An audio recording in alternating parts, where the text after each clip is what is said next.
Assalamualaikum warahmatullahi wabarakatuh. Bismillahirrahmanirrahim. Al-majlis as-sabi' fi dhammi akli riba. Ini adalah majlis yang ketujuh tentang celaan makan riba. Surah Al-Baqarah. Bismillahirrahmanirrahim. الذين يأكلون الربا لا يقومون إلا كما يقوم الذي يتخبطه الشيطان من المس ذلك بأنهم قالوا إنما البيع مثل الربا وأحل الله البيع وحرم الربا. Ini adalah surah Al-Baqarah. Bismillahirrahmanirrahim. Orang-orang yang memakan riba. Di sini dikatakan yakuluna riba, dikatakan al-akal ataupun yakulun, karena manfaat yang paling besar itu ya dimakan itu. Padahal yang menulis itu juga haram, yang mengambil harta riba juga haram, yang menyaksikan juga haram, semuanya adalah haram. Tapi manfaat yang paling besar ya riba itu kan dimakan-makan juga ujung-ujungnya. Dan bahkan dikatakan bahwasanya riba yang paling tersebar itu adalah dalam hal makanan-makanan. Seperti makanan dijual dengan makanan dengan tempo, ataupun emas dengan emas dijual dengan tempo. Orang-orang yang memakan riba, mereka tidak bangkit dari kuburnya kecuali orang yang seperti diganggu setan, digangguan jin.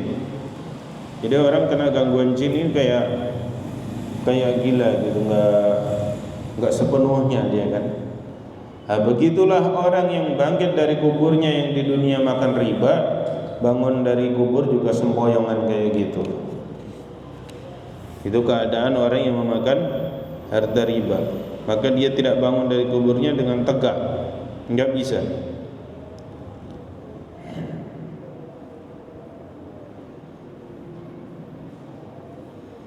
Bangkitnya seperti orang yang terkena gangguan setan, yang akalnya itu telah cacat. Dzalika biannahum qalu.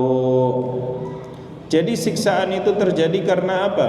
Salah satunya juga bukan cuma mereka makan riba, bahkan mereka pun telah menghalalkan riba. Mereka mengatakan innamal bai'u mithlur riba, bahwasanya jual beli itu seperti riba. Maka dikatakan yang halal itu kan baik, yang haram itu riba. Kalau orang ngomong normalnya kan harusnya, karena mereka mengatakan riba itu ya kayak jual beli gitu kan, harusnya kan gitu ngomongnya. Riba ini ya halal ya kayak jual beli itu juga halal gitu. Tapi ini saking tertutup hatinya, dia mengatakannya apa? Jual beli itu ya kayak riba itu gitu. Bisa dipahami? Jadi seolah-olah riba itu udah halal banget. Jadi jual beli itu ya kayak riba itu udah sama aja gitu. Dzalika bi'annahum qalu innamal bai'u mithlur riba. Ya. Tang sejuta balikin sejuta 100 riba. Bahasanya itu bunga ya.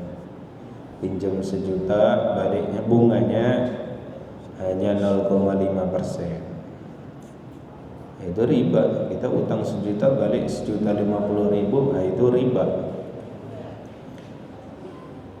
Dzalika bi'annahum qalu innamal bai'u mithlur riba. Bahkan dikatakan ngutangin mengambil manfaat itu juga riba. Enggak biasa minjemin motor, begitu dia ngutang, aku ngutang duit 10 juta ya. Terus akhirnya minjemin motor, perasaan gak enak ya motor pinjem dikasih, ya itu riba juga pakai motornya itu. Jadi kalau ngutangin ya ngutangin aja udah, nggak ada nanti ngambil manfaat dari ngutang. Yang kedua gadai, gadai ini juga nggak boleh dipakai barangnya. Motor saya gadaikan, terus dipakai sama, jadi motor saya gadaikan 10 juta dipegang sama si fulan, maka duit 10 jutanya saya pakai, motor ini pegang dia dipakai jalan-jalan juga, nah, itu haram juga itu, nggak boleh juga. Jadi ada itu ya mandek aja gitu. Ya kalau pengen dipakai-pakai jual aja udah, dijual aja, saya jual gitu, udah beres deh. Ya. Untuk urut 5 juta saya gadekan, ya udah gade mah taruh motornya di rumah aja udah nggak bisa dipakai. Kalau mau jual aja udah, jual langsung, bisa jual. Itu udah pas. Dzalika bi'annahum qalu innamal bay'u mithlur riba. Mereka mengatakan bahwasanya jual beli itu ya kayak riba.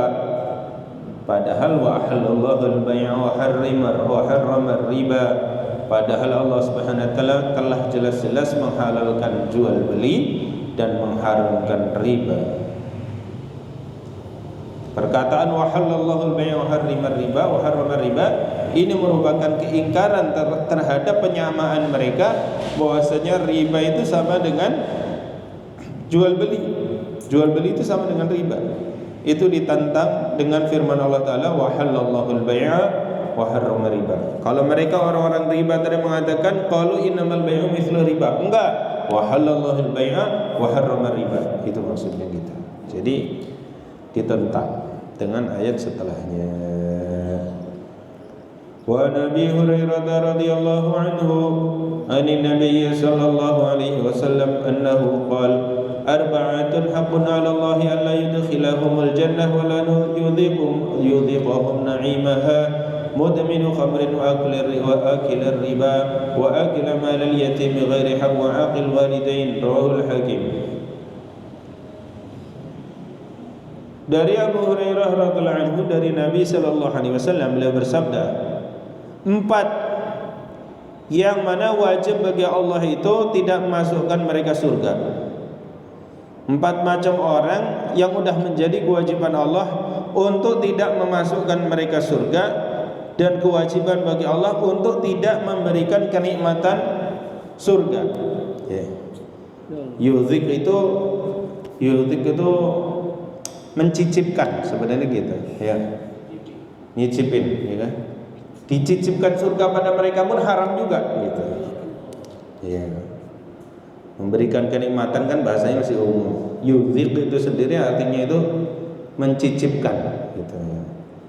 Jadi 4 golongan manusia yang mana wajib bagi Allah Ta'ala untuk tidak memasukkan mereka surga dan tidak mencicipkan mereka kenikmatan surga. Dikit aja juga enggak. Yang pertama mudminu khamrin, orang yang mabok berterusan, minum minuman keras, minuman haram, berterusan minum khamr. Yang kedua pemakan riba. Yang keempat pemakan harta yatim tanpa haknya. Kenapa ada keterangan bighairi haqqin? Karena ada juga orang yang ngurusi anak yatim itu ada haknya juga ada. Misalnya dia miskin kan ada ayat sebelumnya itu. Jadi apa itu ayatnya? Jadi kalau orang itu miskin yang ngurusin falyakul bil ma'ruf gitu. Jadi yang makan sekedarnya gitu. Ada haknya juga. Tapi ini makan harta yatim tanpa ada haknya.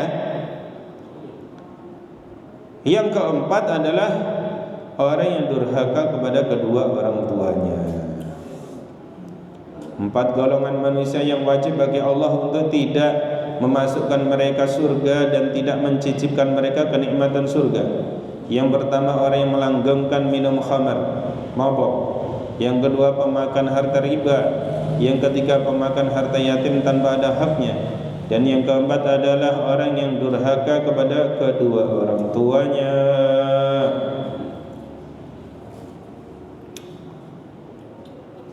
Ini ada teguran yang sangat keras kepada orang-orang yang memiliki kebiasaan tadi. Memang ada ayat lain bahwasanya yang abadan masuk neraka itu selama-lamanya enggak masuk surga itu adalah syirik. Itu enggak akan masuk surga selamanya. Tapi begitu beratnya dosa-dosa besar ini, begitu ancaman, begitu keras kepada mereka, seolah-olah mereka enggak akan masuk surga. Itu saking kerasnya ancaman kepada orang itu, walaupun memang nanti dalam ini ayatnya itu mahmulun ala man fa'alu tsumma istahallahu. Kenapa orang tadi itu masuk neraka terus-terusan? Padahal dosa-dosa yang tidak tergolong syirik, dia itu menghalalkan perkara yang diharamkan itu sehingga dia masuk neraka selamanya. Berarti kan kalau menghalalkan sesuatu yang diharamkan oleh Allah itu dosa tambahan lagi, seolah dia telah mengkufuri hukum-hukum Allah, maka dia selamanya di sana. Yang kedua, Allah Ta'ala tidak masukkan mereka surga pada awalnya bersama orang-orang yang sukses, ahli selamat yang dulunya masuk surga. Ya, memang dimasukin surga juga, tapi akhir nanti, ya kan? Kira-kira gimana Pak kalau akhir banget? Allah Akbar. Sedangkan panas api neraka itu adalah 70 kali lipat api dunia. Api dunia itu gimana? Coba besi yang dibentuk ini dibakar ini sampai meleleh, itu api dunia itu. Iya kan? Ya kan, batangan-batangan untuk tiang-tiang gedung sampai 100 tingkat itu kan besi-besi yang dibakar pakai api dunia. Lah akhirat itu 70 kali lipat panasnya api dunia. Itu panasnya. Dan dalamnya itu berapa? Dalamnya neraka itu dari atas dimasukin, maka 70 tahun itu orang itu belum nyampe dasarnya neraka. Semoga Allah Ta'ala jauhkan kita semuanya dari perkara yang diharamkan oleh Allah. Semoga Allah Ta'ala golongan kita sebagaimana golongan orang-orang yang saleh. Bismillahirrahmanirrahim. Allahumma shalli ala sayyidina Muhammad wa ala alihi wa sallam ajma'in. Alhamdulillahirabbil alamin. Ya arhamar rahimin, irhamna Allahumma ighfir lana dhunubana sirraha wa alaniyataha.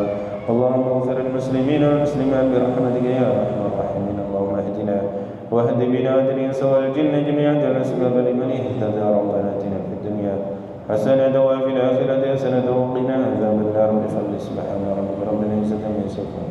سلام على المرسلين والحمد لله رب العالمين.